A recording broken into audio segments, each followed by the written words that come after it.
Assalamu alaikum students. I am Miss Rukhana, chemistry subject teacher. We have already started the chapter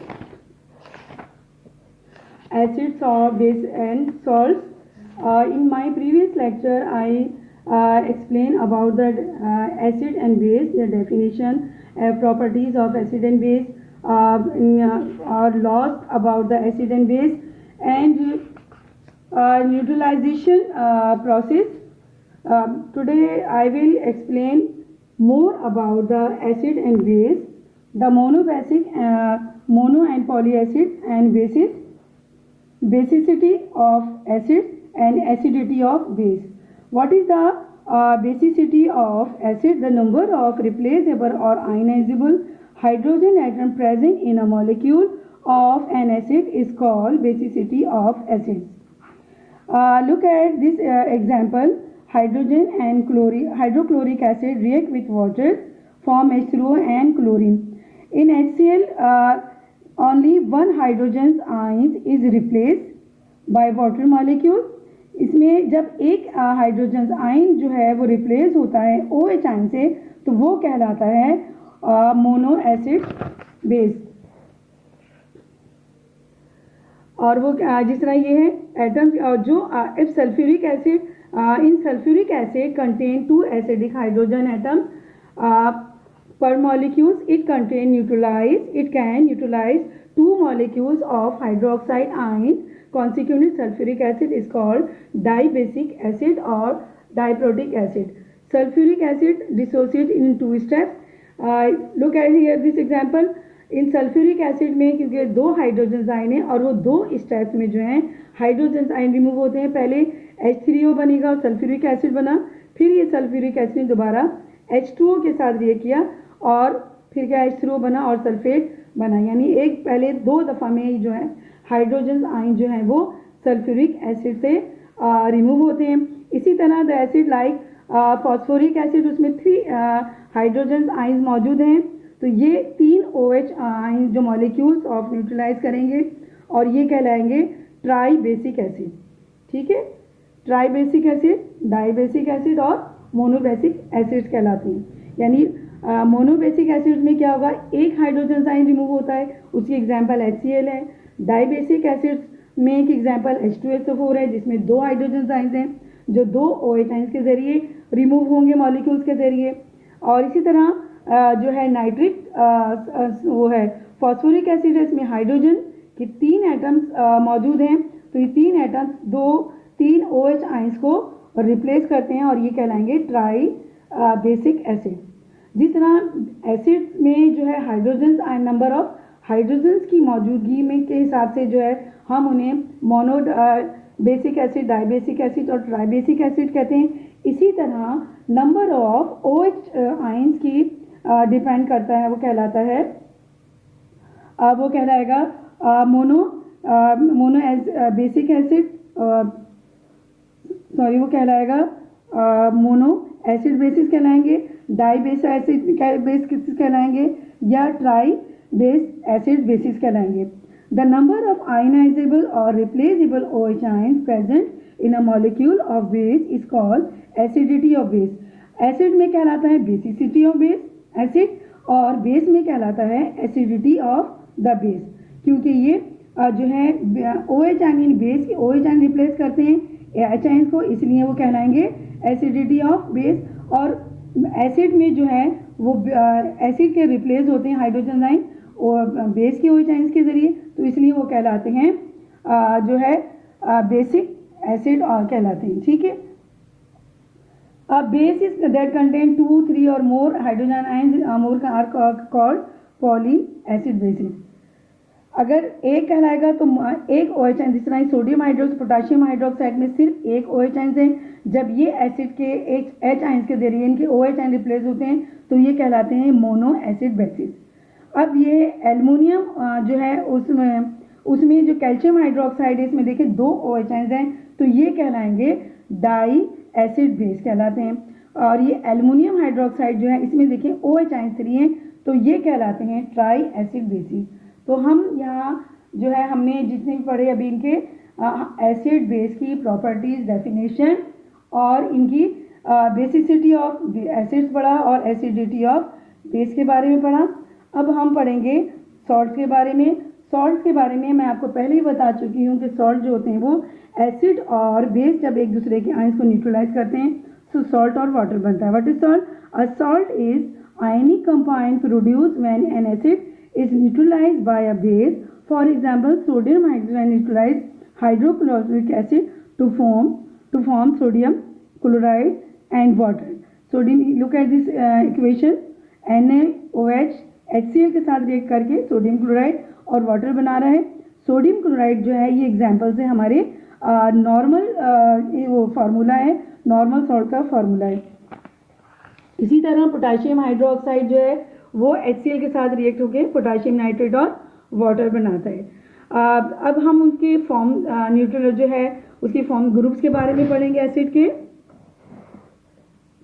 on the basis of their chemical nature salts can be divided in 3 groups. Number 1 is normal salt, number 2 acidic salt, number 3 is basic salt. What is normal salt? Salt which are form by the complete neutralisation of an acid by a base. Example, sodium chloride, sodium nitrate, potassium sulfate, etc. are normal salts. These salts do not have a replaceable hydrogen atom or hydroxyl group. Normal salts क्या होते हैं? Normal salt होते हैं जिनके में acid के hydrogen ion और base के OH आयन कम्प्लीटली एक दूसरे को न्यूट्रलाइज कर देते हैं, जिसके नतीजे में जो सॉल्ट बनते हैं वो कहलाते हैं नॉर्मल सॉल्ट। और उनकी एग्जाम्पल क्या है? Sodium chloride, sodium nitrate and potassium sulfate. These are the examples of normal salt. We learn about the acidic base. What is acidic base salts? Salt which are formed by the partial neutralization of an acid by a base. Example, sodium bisulfate, potassium bicarbonate. Examples are the acidic salts. Acidic salts जो है वो क्या है? उन salt में hydrogen ions मौजूद होगा। आप देखिए सोडियम बाइसल्फेट में हाइड्रोजन मौजूद है, पोटाशियम बाइकार्बोनेट में भी हाइड्रोजन आयन मौजूद है। तो सोडियम हाइड्रोक्साइड जब सल्फ्यूरिक एसिड के साथ न्यूट्रलाइज किया जाता है तो उसमें हाइड्रोजन आयन रहता है, सोडियम बाइसल्फेट बनता है। इसी तरह पोटाशियम हाइड्रोक्साइड जो है क्योंकि कार्बोनिक एसिड में भी 2 हाइड्रोजन आयन हैं तो वो पहले बनेंगे पोटाशियम बाइकार्बोनेट और उसके वाटर बनते हैं। अब ये फिर दोबारा से फिर रिएक्ट करेगा बेस के साथ तो फिर ये हाइड्रोजन रिप्लेस होंगे और नॉर्मल सॉल्ट बनेंगे। Now basic salts, salt which are formed by the partial neutralization of a base by an acid. Example, magnesium hydroxide, chloride, zinc hydroxide, chloride, etc. are basic salt. अब जिस तरह आपने देखा था कि एसिडिक सॉल्ट में hydrogen ion मौजूद थे, इसी तरह बेसिक सॉल्ट में OH आयंस मौजूद हैं। ये देखिए मैग्नीशियम हाइड्रोक्साइड जो है क्योंकि उसमें भी OH आयंस कितने होते हैं? 2 होते हैं। मैग्नीशियम का फॉर्म में जो है जो वैलेंसी होती है +2 होती है, इसलिए इसमें 2 OH आयंस होते हैं। तो ये एकदम से OH आयंस रिप्लेस नहीं होते, ये पहले फर्दर स्टेप में यानी मैग्नीशियम हाइड्रोक्साइड क्लोरीन बनेगा, क्लोराइड बनेगा और वाटर बनेगा। फिर ये मैग्नीशियम हाइड्रोक्साइड दोबारा हम इसे HCl के साथ रिएक्ट कराएंगे एसिड के, तो क्या होगा? फिर दोबारा HCl का रिएक्ट करने पर ये OH आयन जो है रिमूव होगा और नॉर्मल सॉल्ट बनेगा यानी मैग्नीशियम क्लोराइड बनेगा। ये तो हमने 3 सॉल्ट पढ़े थे, उनके ग्रुप्स ऑफ सॉल्ट पढ़े थे, normal salt, acidic salt and basic salt. Now we learn about the double salt. The crystalline compound which are obtained when 2 specific salts are crystallized together are known as double salt. These salts have definite chemical composition. These compounds usually have definite number of water molecules with them. Typical examples of double salts are potash alum, chrome alum, carnallite, Mohr salt. देखिए ये जहाँ हमने 4 यहाँ पे example देख रहे हैं, इसमें क्या है? 2 सॉल्ट कंबाइन होके एक वो सॉल्ट बना रहे होते हैं, लेकिन इनमें क्या है कि इनमें वाटर मॉलिक्यूल्स मौजूद हैं और ये number of water molecule fix होती है। जैसे पोटाश एलम में तो पोटाशियम सल्फेट और एल्युमिनियम सल्फेट से मिलकर बना है और इसमें 24 मॉलिक्यूल हैं। पोटाशियम सल्फेट जब क्रोमियम सल्फेट के साथ मिला है तो इसमें भी 24 वाटर मॉलिक्यूल हैं। पोटाशियम क्लोराइड जब मैग्नीशियम क्लोराइड के साथ कंबाइन होकर बनाए कार्बोनाइट तो इसमें वाटर मॉलिक्यूल आप देखिए 6 हैं। इन दोनों में 24 थे और इसमें 6 हैं। इस तरह मोर सॉल्ट में भी जो आयरन सल्फेट और अमोनियम सल्फेट से मिलकर बना है इसमें वाटर मॉलिक्यूल कितने 6 वाटर मॉलिक्यूल जो हैं वो मौजूद हैं। तो अभी मैंने आपको जो है सॉल्ट ग्रुप्स ऑफ सॉल्ट समझाए, डबल सॉल्ट बनाए, उनकी टाइप्स बताएं। अब मैं आपको कुछ सॉल्ट्स बता रही हूँ जो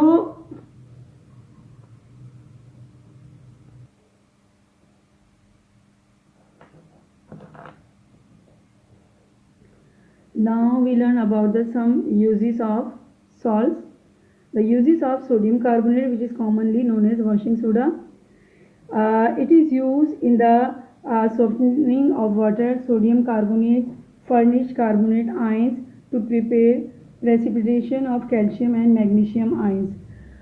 Number 2, it is used as cleaning agent and in making of soap, detergents and paper. It is used in making ordinary glasses, which is used in bottles. Sodium silicate के साथ बन करके ये वाटर ग्लास बनाता है, carbonate बनाता है। इसी तरह सोडियम दूसरा है सोडियम हाइड्रोजन कार्बोनेट और sodium bicarbonate commonly known as baking soda. और it is use in baking soda is use in the preparation of baking powder, in the preparation of effervescent drinks and fruits, effervescent drinks and fruits, in medicine to remove acidity of stomach, in fire extinguisher.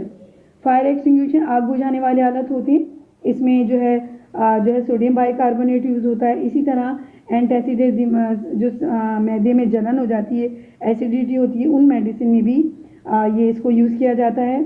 इसी तरह drinks वगैरह जो होते हैं, fruit salt वगैरह, उनमें भी जो है ये हम सोडियम बाइकार्बोनेट जो है यूज़ करते हैं। एक तरीके से हाजमे वगैरह में भी हेल्पफुल होते हैं ये। और ये बेकिंग वगैरह जो होती है उनमें भी जो है इसको बेकिंग सोडा से हम बेकिंग में यूज़ करते हैं।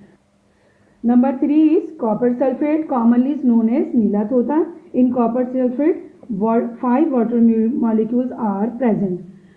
Uses of copper sulphate, it is textile, in textiles, modern tanning, electric batteries, hair dyes and in electroplating, as germicides, insecticides, preservative for wood and paper pulp, in calico printing, making synthetic rubber and copper salts, shields, green paints.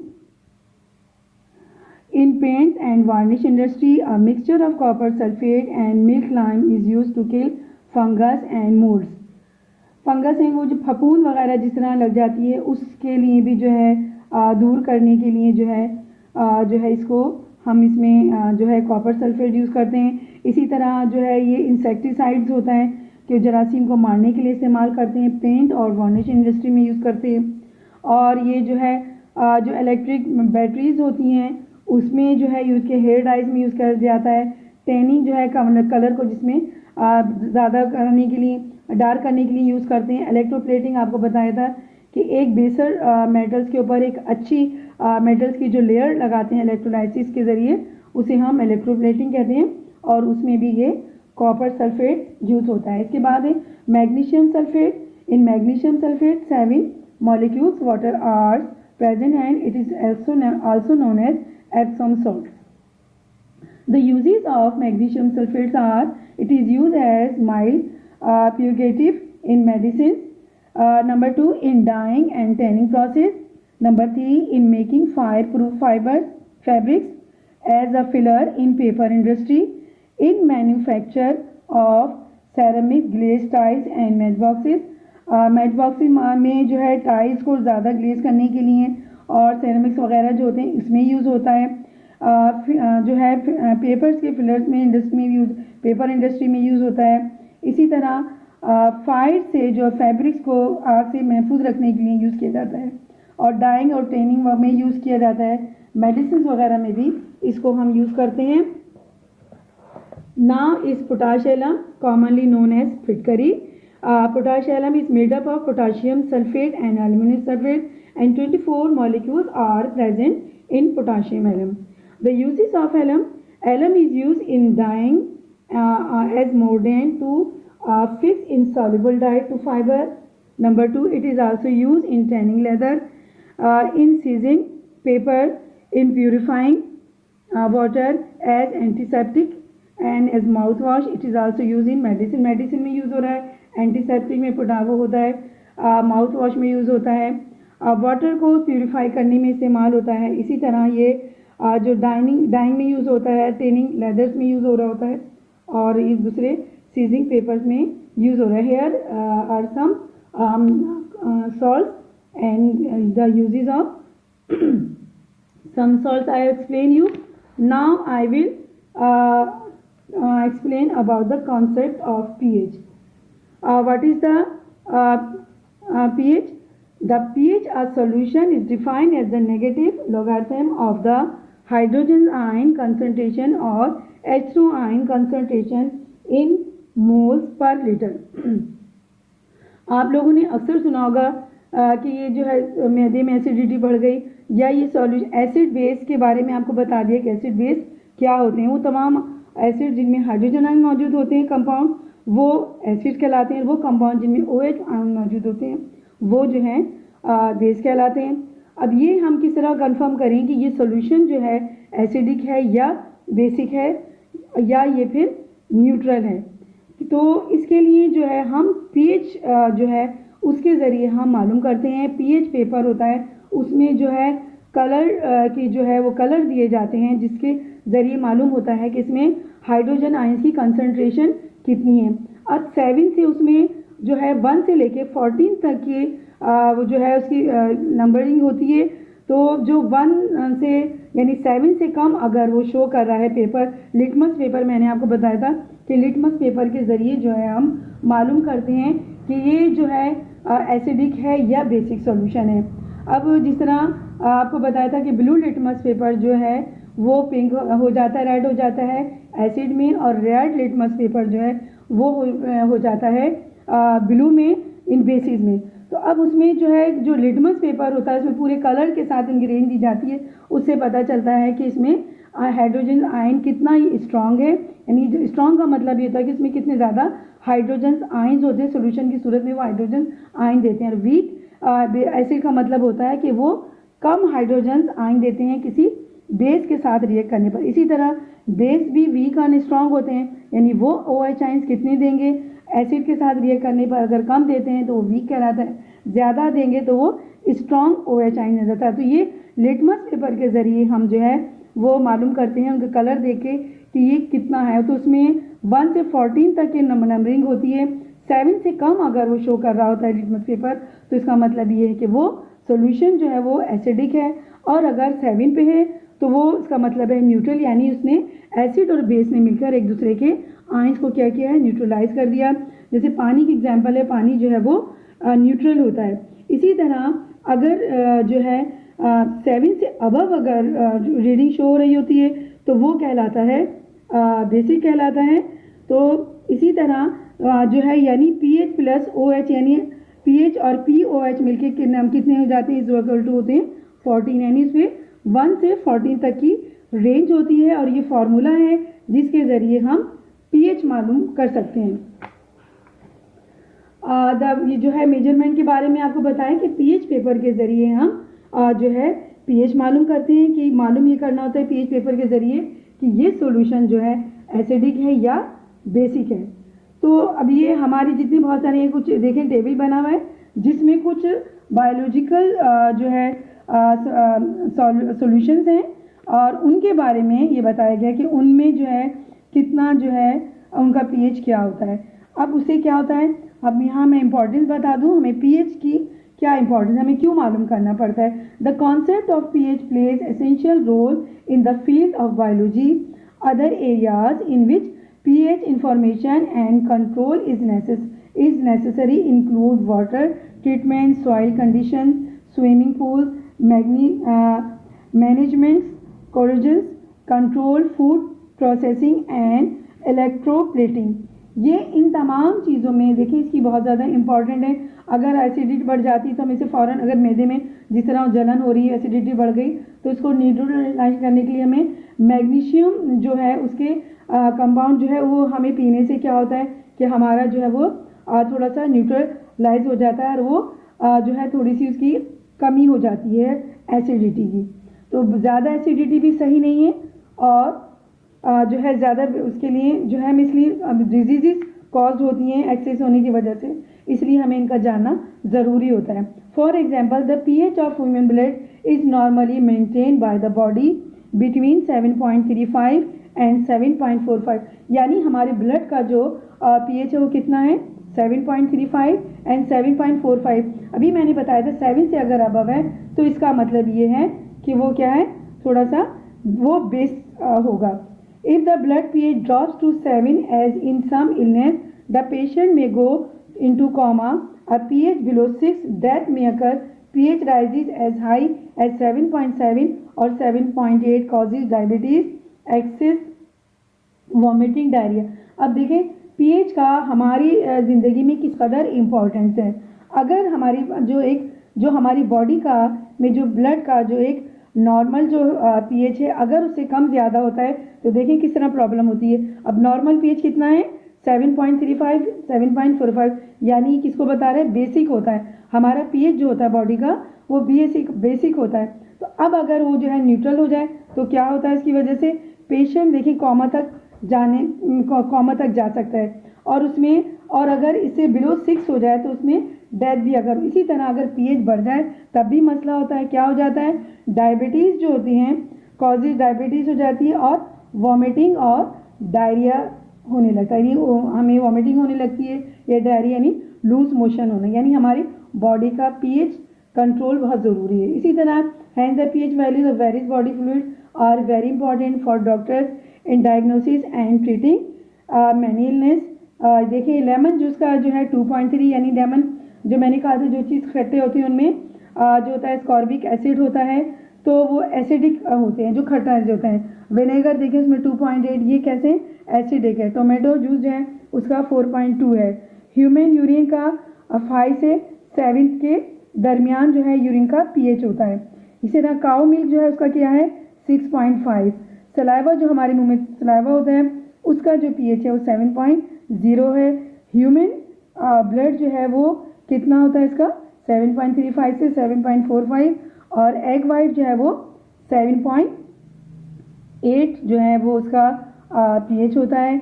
यहाँ पे आपने देखा कि मुख्तलिफ जो है fluids होते हैं उनका पीएच जो है वो होता है। बायोलॉजिकल से यही मतलब है कि जो बायोलॉजी से मुतालिक हैं, यानी फ्रूट्स प्लांट से या ह्यूमन बींग्स में या एनिमल्स के अंदर जो जूसेस पाए जाते हैं उनका जो है या फ्लूइड्स पाए जाते हैं उनका पीएच कितना होता है। अब आपको जो है पहले मैंने बताया था कि एसिड बेस जो है एक दूसरे को न्यूट्रलाइज करते हैं और हम इन्हें किस तरीके से मुझे मालूम करेंगे कितना एसिड के हाइड्रोजन आयन कितने सोडियम हाइड्रोक्साइड के OH आयन न्यूट्रलाइज कर सकते हैं, कितना हमें चाहिए होता है। तो उसके लिए जो प्रोसेस होता है वो क्या रहता है, वो टाइट्रेशन के ज़रिए जो है हम जो है मालूम कर सकते हैं। There are 2 ways to make a solution of known molarity. The first and most convenient way to make the solution by dissolving exactly 1 mole of solid in liter या cubic decimeter of solution. The second way to make up a solution quickly using an estimated amount of solute and estimated amount of solution and then determine the solution exact molarity by titration. अब molarity पहले भी आप पढ़ाया जा सकते हैं। What is molarity, molarity का लफ्ज़ इस्तेमाल किया। मोलरिटी क्या है, it is defined as the number of moles of solute dissolve per litre 1 cubic solution of a solution. It is denoted by M, यानी नंबर ऑफ मोल्स जो है। अब मोल्स क्या होते हैं, वो जो है मोल्स जो कहते हैं किसी एलिमेंट्स को जो है अगर हम उसका वज़न ग्राम में शो करते हैं तो वो मोल्स कहलाता है। ठीक है, तो देखिए नंबर मोल्स की फार्मूला क्या है, मास, यानी किसी ग्राम मॉलिक्यूल फार्मूला में number of mass of solute कितना है। ठीक है, और सॉल्यूट का मास जो हम ग्राम में शो करते हैं तो वो मोल्स कहलाता है। तो मोलरिटी मालूम करने का ये फार्मूला है। मोलरिटी, मोल्स ऑफ सॉल्यूट और लीटर्स ऑफ सॉल्यूशन। तो अब जो है इसके लिए आप ये जो है आपको एक टाइट्रेशन का जो एक प्रोसेस है ये आपको प्रैक्टिकली किस तरीके से किया जाएगा ये हम आपको लैब में कराएंगे। तो फिर आपको पता चलेगा कि एसिड और बेस को हम किस तरह न्यूट्रलाइज कर सकते हैं। ए नॉन और एसिड की अमाउंट जो है वो ली जाती है और उसमें फिर हम सोडियम हाइड्रोक्साइड मिलाते हैं और फिनाइलफ्थलीन का एक ड्रॉप डाल के चेक करते हैं कि कितना सोडियम हाइड्रोक्साइड जो है ज़रूरी होता है एक नॉन एसिड की अमाउंट को न्यूट्रलाइज करने के लिए। तो ये तो था जो हम करते हैं न्यूट्रलाइजेशन प्रोसेस कहलाता है। ये मैंने अब आज आपको जो है कुछ वो बता दिए थे। मैंने आप लोगों को आज बताया अब इस चैप्टर में हमने एसिड, बेस और सॉल्ट के बारे में पढ़ा, उनकी डेफिनेशन पढ़ी, उनकी इम्पोर्टेंस पढ़ी और इसी तरह हमने उनके यूजेस पढ़े। यहाँ जो देखें जो कॉन्सेप्ट थे उसके बारे में हमने पढ़ा, एसिड बेस पढ़ा। इसके बाद इसके अलावा हमने आर्नियस थ्योरी पढ़ी, ब्रॉन्स्टेड-लोरी थ्योरी पढ़ी और ल्यूइस कॉन्सेप्ट पढ़े। ये मुख्तलिफ लॉज पढ़े थे हमने। इसी तरह न्यूट्रलाइजेशन क्या होता है वो पढ़ा, बेसिसिटी एंड एसिडिटी के बारे में पढ़ा और इसी तरह हमने सॉल्ट और उसकी क्लासिफिकेशन पढ़ी और इसके अलावा हमने concept of pH and pH scale के बारे में पढ़ा और इसी तरह आपको पता है कि एसिड और इम्पॉर्टेंस ऑफ पीएच क्या होती है। तो ये सब हम कितनी देर हो अब ये जो है मैं आपको इनके डेफिनेशन और ये सब बता चुकी हूँ, इनकी इम्पोर्टेंस बता चुकी है एसिड, बेस एंड सॉल्ट की। अब जो है मैं एक जो है आपको प्रिपरेशन भी बता रही हूँ जो कमर्शियल प्रिपरेशन है।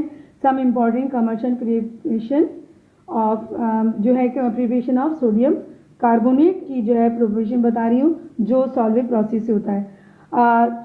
Today sodium carbonate is commonly prepared by the solvate process और अमोनिया soda process.